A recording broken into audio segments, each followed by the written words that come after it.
నమస్తే బావ గారు. నమస్తే. నమస్తే. ఫ్రెండ్షిప్ డే శుభాకాంక్షలు.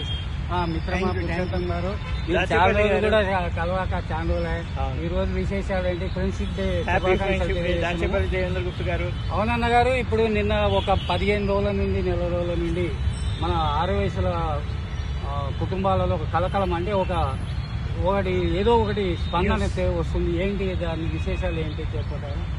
రాజకీయ రణభేరి కాచం సత్యనారాయణ గారితో రాజకీయ ఆర్యవైశ్య రణభేరి జరగబోతోంది. ఈరోజు సాయంత్రం 3 గంటలకు నాంపల్లి ఎగ్జిబిషన్ గ్రౌండ్ లో అందరూ వేలాదిగా రావాలని చెప్పేసి అందరినీ కోరుతున్నాం.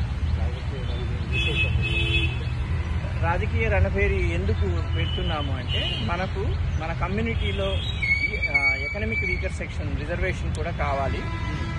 ఎందుకంటే ఆర్యవైశ్యుల్లో కూడా పేదవాళ్ళు ఉన్నారు. వారి సంక్షేమం గురించి ఇక్కడ ఒక కార్యక్రమం చేస్తున్నారు. అలాగే రాజకీయాల్లో కూడా ఆర్యవైశ్యులకు ఒక పాత్ర ఉండాలి. మన జనాభా లెక్కల ప్రకారము జెడ్పీటీసీలు, సర్పంచ్ సీట్లు, ఎంపీ సీట్లు, ఎమ్మెల్యే సీట్లు ఇవన్నీ కూడా మనకు అలాట్ చేయాలని ప్రభుత్వాన్ని కోరుతున్నాం. జై వైశ్య, జై వైశ్య, జై వైశ్య, జై వైశ్య, జై వైశ్య, జై వైశ్య, జై వైశ్య. జై వైశ్య.